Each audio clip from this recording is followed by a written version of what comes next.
السلام علیکم رحمۃ اللہ وبرکاتہ۔ آپ کو میں آج ایک ایسی صورت بتاؤں گی جس کی وجہ سے آپ کو قبر میں انشاءاللہ نجات ہوگی۔ اللہ تعالیٰ آپ کی گناہوں سے مغفرت فرما دیں گے انشاءاللہ۔ حضور صلی اللہ علیہ وسلم کا ارشاد ہے کہ قرآن شریف میں ایک صورت 30 آیت ایسی ہے کہ وہ اپنے پڑھنے والے کی شفاعت کرتی رہتی ہے یہاں تک کہ اس کی مغفرت کروائے۔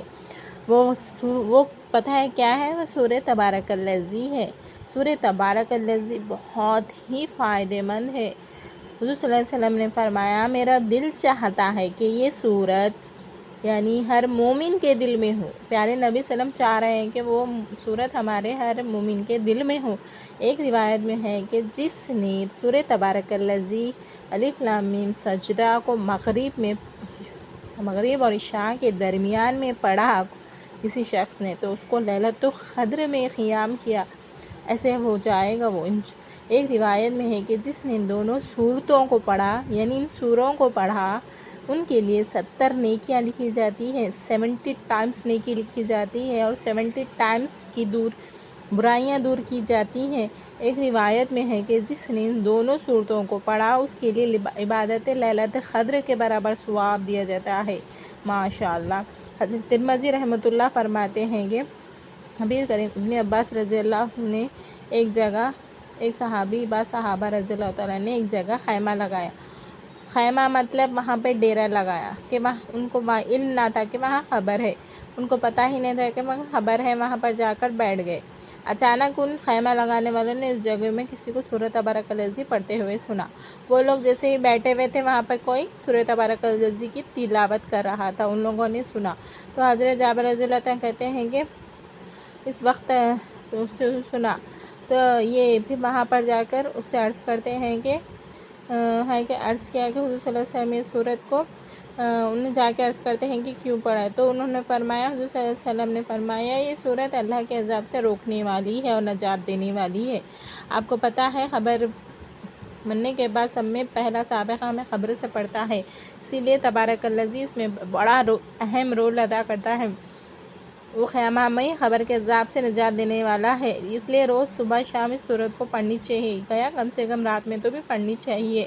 حضور صلی اللہ علیہ وسلم اس وقت تک نہ سوتے تھے جب تک یہ الف لام میم سجدہ سورہ تبارک الذی نہ پڑھ لیتے۔ خالد بن معدان کہتے ہیں کہ مجھے یہ روایت پہنچی ہے کہ ایک شخص بڑا گناہ گار تھا اور سورہ سجدہ پڑھا کرتا تھا، اس کے علاوہ اور کچھ نہیں پڑھا کرتا تھا۔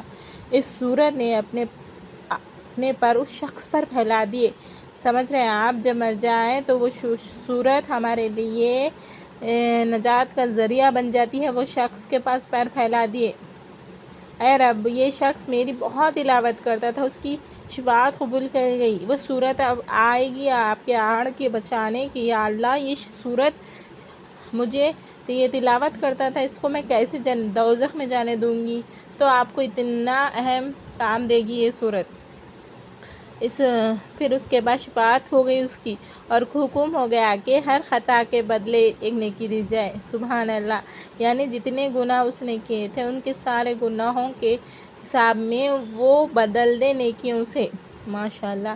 اس صورت کا اتنی بڑی فضیلت ہے، اے رب یہ شخص میری بہت تلاوت کرتا، اس کی شفاعت قبول کی، ہر خطا کے بدلے میں ایک نیکی دی گئی۔ ماشاءاللہ! یہ صورت اپنے پڑھنے والے کی طرف سے خبر میں جھگڑتی ہے اور کہتی ہے اگر میں تیری کتاب میں سے ہوں میری شفاعت قبول کر، ورنہ مجھے اپنی کتاب سے مٹا دے، اور بمنزلہ پرندے کے بن جاتی ہے اور اپنے پر میت پر پھیلا دیتی ہے اور اس پر عذاب قبر ہونے سے منع ہوتی ہے۔ اور یہی سارا مضمون و تبارک الذی میں بھی ہے۔ کہتے ہیں کہ خالد بن معدان اس وقت تک نہ سوتے تھے ان دونوں صورتیں نہ پڑھ لیتے۔ طاؤس رضی اللہ کہتے ہیں یہ دونوں صورتیں تمام قرآن کی ہر سورت پر 60 نیکیاں زیادہ رکھتی ہیں، یعنی ہر سورے سے زیادہ اس پہ اور زیادہ 60 نیکیاں زیادہ ہے اس میں مل جاتی ہیں ہمیں۔ خبر کوئی معمولی چیز نہیں ہے۔ خبر کا عذاب کوئی معمولی چیز نہیں ہے۔ ہر شخص کو مرنے کے بعد سب سے پہلے خبر سے سابقہ پڑتا ہے۔ حضرت عثمان رضی اللہ عنہ جب کسی خبر پر کھڑے ہوتے تو اس قدر روتے کہ ریش مبارک تر ہو جاتی۔ کسی نے پوچھا کہ آپ جنت و جہنم کے تذکرے سے بھی اتنا نہیں روتے جتنا کہ خبر سے؟ آپ نے فرمایا کہ میں نے نبی کریم صلی اللہ علیہ وسلم سے سنا ہے کہ خبر منازل آخرت میں سب سے پہلی منزل ہے۔ جو شخص اس سے نجات پالے آئندہ کے وقت اس کے لیے سہل ہوتے ہیں، اور اگر اس سے نجات نہ پائے تو آنے والے حوادث اس کے لیے سخت ہو جاتے ہیں۔ میں نے یہ بھی سنا ہے کہ خبر سے زیادہ متوحش کوئی منظر نہیں ہے۔